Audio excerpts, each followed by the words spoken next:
Kamusta mga tol? Natuloy na sa wakas si Android number 2 sa Toronto Raptors mga tol ha. Dark horse na nga ba ng isa tong Raptors ngayong season? Abay tirahin na natin niya, pero bago yan, at tsara muna tayo, focus lang sa goal. Okay game, eto ang buong roster ng Toronto Raptors ngayong season. Final na kasi yung trade kay Android number 2 eh. Sa starting point guard si Mr. Quickley, 6'2", 190 pounds, 27 years old, at ang dating 25th overall pick no 2020 draft. Eto solid na point guard to mga tol ha. Ang bilis nga nito, kaya nga Quickley yung pangalan eh. Mula rookie season pa lang nito sa Knicks, double digits na kagad yung average nito ha. Hanggang matrix siya sa Raptor, double digits pa rin ang puntos nito. Last season 16.4 points, 4 rebounds, 5.9 assists, 1.5 turnovers, 1.3 steals, 44.3% sa field goals at 37.4% sa 3 points. O diba napaka-solid? 16 points na, 6 assists pa, tapos 1.5 turnovers per game lang eh. Almost 4 na assist to turnover ratio, mataas yan ha. Yan, gusto ko yan kasi makakakampi niya rito si Android number 2 eh. Kailangan yung makakakampi niya shooter sa 3 points at marunong din mamasa. Magaling din to sa perimeter defense, magaling din sumalaksak lalo na sa mga floater tsaka mga layup. Tingka mga tol ha, isa to sa pinaka underrated na player sa NBA talaga eh. Kasi hindi naman talaga to sikat eh no, pero talaga nagagawa niya yung role ng isang magaling na point guard. Tingin ko this season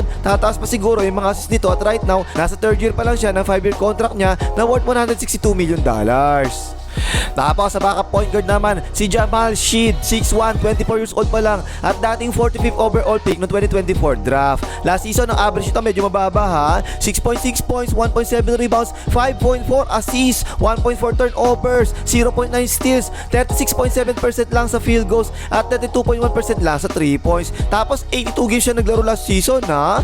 Eto mabad talaga to mga tol, almost 23 minutes per game siya naglalaro eh. Okay din yung assist turnover ratio niya no, pero kita nyo yung problema, yung napakababang 36.7% lang sa field goal, sobrang baba eh. Kahit nung playoffs ganyan din siya eh. At problema talaga yan kasi 6'1" na nga lang siya tapos hirap pa siya makashoot. Eh how di ka arabo di batutin talaga. Pero ito mabilis to mga tol at masibag naman to eh. So tingin ko okay na naman talaga to na maging backup point guard para sa Raptors ngayong season.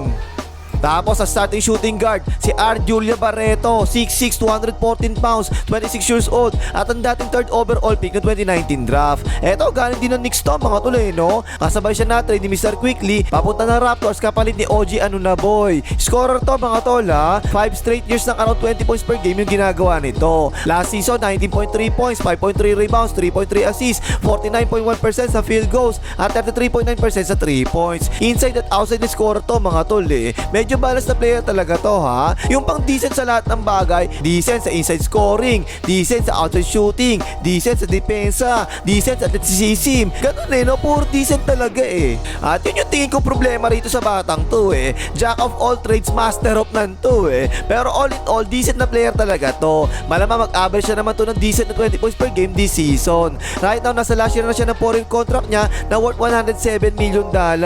At tingin ko dahil doon, posibleng i-trade siya na Raptors ngayong season. Tapos sa backup shooting guard naman si Jacoby Walter, 6'4", 180 pounds, 21 years old at ang dating 19 overall pick ng 2024 draft. Last season 72 games naglaro to para sa Raptors ha. At mabad din talaga to mga tol, 20 minutes per game ang nilalaro nito eh. 7.5 points, 2.6 rebounds, 1.2 assists, 1 steal, 44.6% sa field goals at 40.9% sa 3 points. Nice, mataas ha. Eh yun talaga ang role nito mga tol eh. Sa 5.6 attempts per game nito, 3.7 attempts doon galing sa 3 points. So ang role talaga nito, tumira ng 3 points lang eh. Medyo mahina dumipensa to mga tol ha. Pero mabilis naman to, tsaka athletic din. Siguro kung magaling dumipensa to mga tol, okay na okay talaga to 3&D player eh. Pero para sa isang backup na shooting guard, tingin ko pwede na talaga. Ganyan naman talaga yung mga normal na backup na shooting guard sa NBA, diba? Scorer pero mahina dumipensa eh. Ay, like mo, hype ka, ano na? Namamaos na nga ako, hindi ka pa magla-like, mag-like ka na!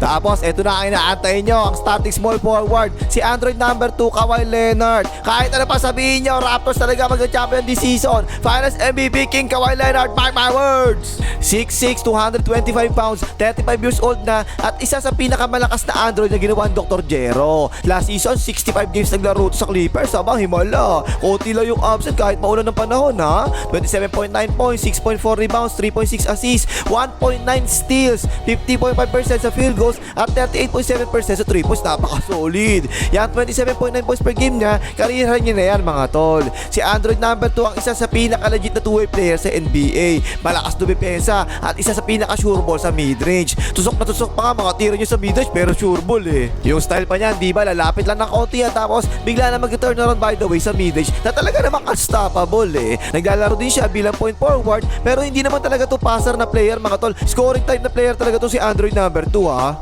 At nag-champion na rin to dati sa Raptors kaya napaka-interesting talaga eh. Naginusto niya ngayon bumalik sa Raptors kasi dati di ba, after niya mag-champion sa Raptors, biglang umalis na rin kaagad to eh no. Kaya yun pati si Gerardo Lozano lumipat na rin kaagad eh. At para sa akin mga tol ha, kung laro lang yung pag-uusapan natin, isa talaga to si Android number 2 sa best player sa NBA ngayon. Kahit pa 35 years old na siya. Ang problema lang kasi talaga kay Android number 2, kapag maulan ng panahon, ako po, antukin to. Tinatamad palagi yung masok to kaya absent palagi eh.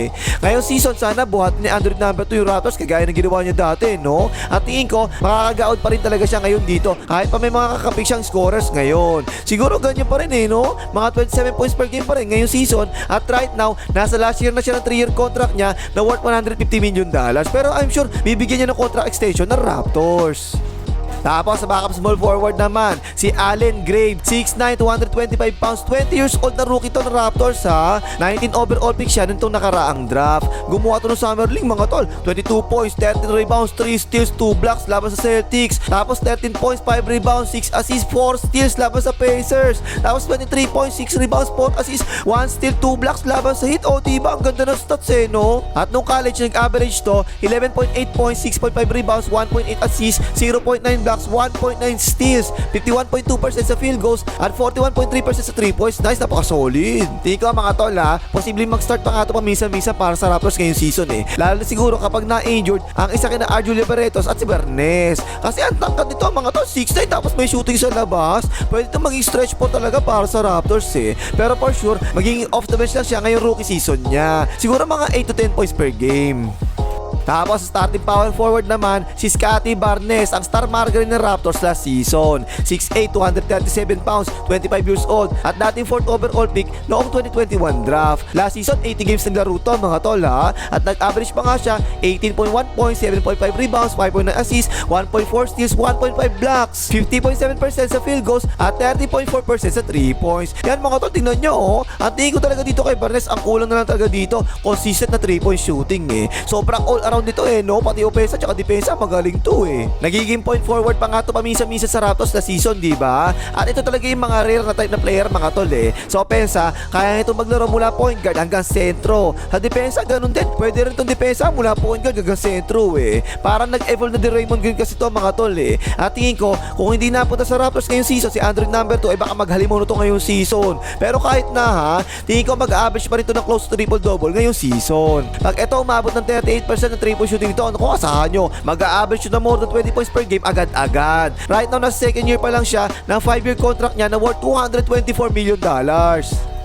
Tapos sa backup power forward naman, si Colin Garcia boys, 6'7", 245 pounds, 21 years old pa lang at ang dating 9th overall pick noong 2025 draft. Rookie season na to last year mga tol, 8.5 points, 5 rebounds, 1.9 assists, 0.9 steals, 0.9 blocks, 57.9% sa field goals at 34% sa 3 points. Eto, solid na backup talaga to mga tol ha. Undersized lang talaga eh, kasi ba naman minsan pinapag-sentro pa nila to eh. Pero napaka-athletic naman ito ha. Solid din to sa loob, maganda rin yung mga galaw dito sa loob eh. Tapos meron din tira sa 3 points. Tingin ko, ang kulang na lang talaga dito mga tol, panahon na lang eh, para maging magaling na offensive player to. Shot blocker pa to kahit maliit to ha. Pero tingin ko, yan talaga yung magiging problema niya eh no? Kasi ginagawa siyang sentro paminsan-minsan tapos 6'7 lang siya eh. Dapat talaga dito power forward lang eh no? Pero hindi nila yung magawa kasi power forward nila si Barnes na eh, magaling na eh. So paano ngayon nila bibigyan ng mas maraming minuto to? Kaya yung ginagawa tuloy nilang sentro paminsan-minsan. Tingin ko siguro kung sa ibang mahinang team to napunta, malamang 15 points per game magiging average nito eh. Pero dito sa Raptors siguro mga 10 points per game lang pwedeng gawin itong batang to. Commercial, pasok! Tapos sa starting center naman, si Jacob Poeltl, 7-footer, 253 pounds, 30 years old, at ang dating 9th overall pick no 2016 draft. Sa Raptors nagsimula actually yung career nito mga tol Tapos napunta sa Spurs, tapos bumalik na Raptors. Traditional na sentro to mga tol 10.7 points, 7 rebounds, 2 assists, 0.9 steals, 0.7 blocks, at napakataas na 70% sa field goals at 0% sa 3 points. Si Poeltl ang tira niyan mga tol, puro sa loob lang talaga 81% na shot distribution niya, yung malapit talaga sa ring. Tapos hindi tumitira ng 3 points to, kahit nga sa malayo sa free throw, hindi tumitira to Kaya yung mataas talaga yung field goal percentage niya na 70%. Okay din talaga na finisher to sa mga pick and roll Medyo mabagal lang ng konti to para sa isang sentro, pero okay naman sa katawanan. Good rebounder din to para si Andre Paras din to mga tol Mas magaling lang dumipesa ng kontra si Andre Paras kaysa dito kay Poeltl. Tapos sa backup center naman, si TJD, Trace Jackson Davies, 6'9", 245 pounds, 26 years old, at ang dating 57 overall pick ng Warriors sa draft. Last season, 17 games na ito naglaro para sa Raptors at 5 minutes per game lang kasi nga si Colin Garcia boys yung kumakain ng minuto sa backup center ng Raptors. 3.4 points, 2.7 rebounds, at 0.7 assists per game lang. At malamang this season, ganyan na naman yung mangyari dito kay TJD. Tapos yung iba pang players ng Raptors mga tol, si Gerardo Lozano, 75 years old, at ang number 1 sa pinakamaraming comments about kay Andre number 2, Kawhi Leonard, mark my words! At si Slow-Mo Kyle Anderson mga tol, nakakuha ng Raptors to 1 year deal na worth $3.9 million. At yan malamang gamitin nila sa rotation niya si Slow-Mo.